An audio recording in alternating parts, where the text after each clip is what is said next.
Thank you so much for having me this evening. I'm so excited and grateful to be here. My name is Victoria Rodriguez, and I am a heart disease survivor. At birth, I was misdiagnosed with chronic asthma due to the similarity of symptoms, such as sleep apnea, wheezing, and difficulty breathing. My doctor advised my parents I should only participate in indoor sports, and I fell in love with ice skating. I dreamed of becoming a competitive ice skater one day. At 6 years old, I went in for a routine checkup with my pediatrician, and she discovered something alarming. My heart murmur, which had always been present, had changed.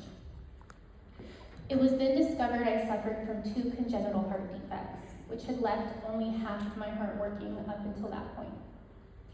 A week later, I underwent open heart surgery on August 13, 1999, my older brother's birthday. The first time I met my surgeon, Dr. Sintek, I had a Barbie with me. I announced that something was wrong with Barbie's heart, and I needed her to save her life.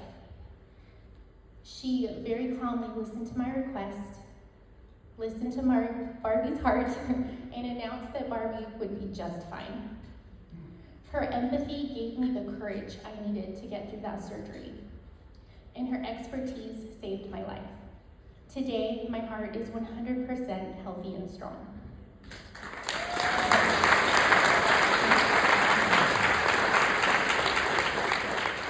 After my surgery, I couldn't wait to get back on the ice.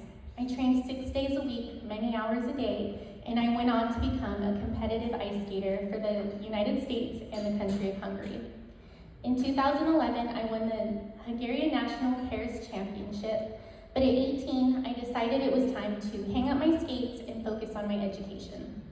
I attended San Francisco State University, where I graduated with my bachelor's degree in communication studies, and shortly after, I met my now husband, Chris. We fell in love and began discussing having a family of our own someday. My doctor suggested we start a family sooner rather than later to ensure my heart was as healthy as possible during my pregnancies. After marrying in May of 2021, we were overjoyed to discover we were expecting our first daughter, but I was immediately concerned about her heart and whether it would be healthy. Thankfully, an echocardiogram confirmed that her heart was healthy, and on March 16th of 2022, we welcomed our oldest daughter, Isabella Rose, into the world. Around her first birthday, we were blessed to discover we were expecting another baby girl. This time I was more hopeful, having already delivered a baby with a healthy heart. But during our 20-week anatomy scan, my obstetrician walked in, handed us a picture from the ultrasound, and said, "There's a hole in your baby's heart." I instantly felt like my world was crashing down around me, with questions spinning through my mind of, would she be sick? Would she have trouble breathing? Would she need surgery or multiple surgeries? Would she be like me? My doctor recommended we see a specialist to understand what her quality of life would be like. So we transferred our care to Loma Linda Children's Hospital, and her pediatric cardiologist actually predicted that the hole in her heart would close by her first birthday. On November 6th of 2023, we welcomed Riley Emma into the world, and she has continued to amaze us, flying through her milestones, and by her first birthday, the hole in her heart had closed.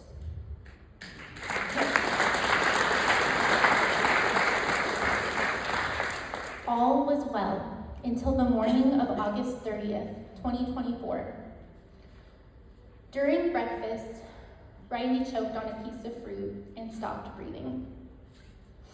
I had received my CPR and first aid certification a few years earlier, and in that moment, thankfully, everything I learned kicked in. While part of me was panicking, the other part knew I could not stop until she was breathing again. It felt like hours went by, but she finally cleared the piece of fruit and began to breathe. I called 911, and the paramedics who came said, "Well, she seems to be fine, but we suggest you take her to the emergency room just to be cleared, just to be sure." And I will never forget the nurse at the emergency room telling me, Congratulations, Mom. You saved your baby's life today.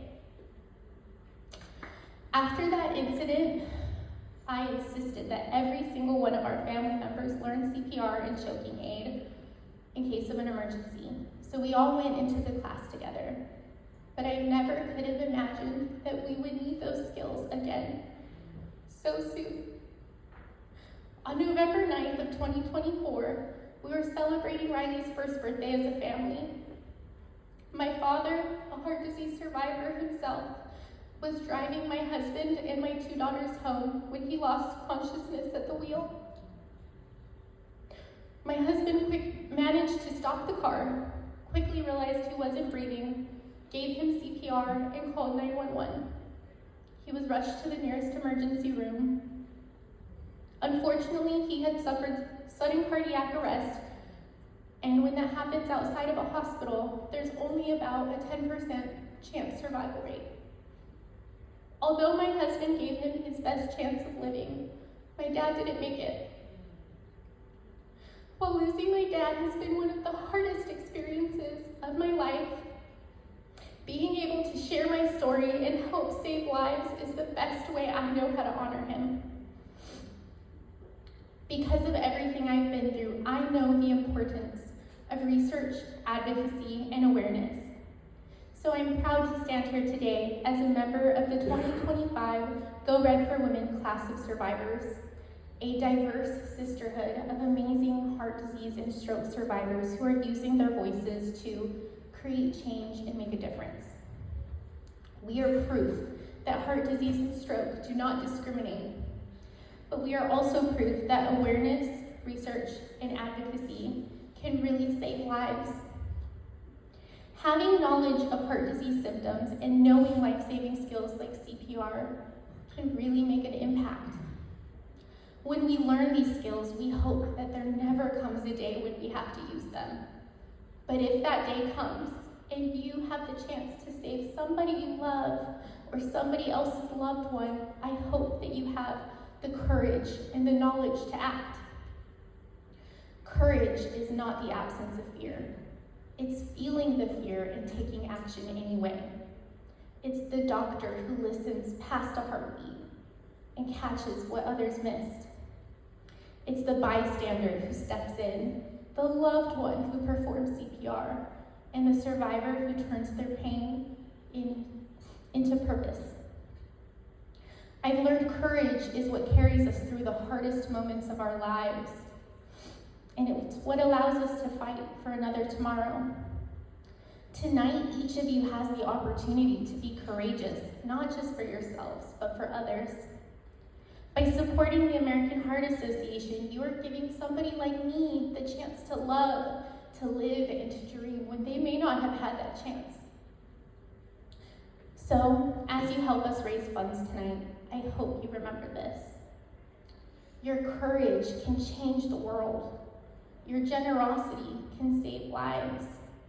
And your support can mean that more people, more families get to hold on to their loved ones.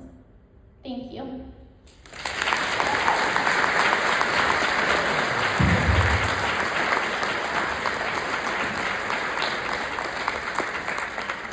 You can continue that applause for Victoria one more time.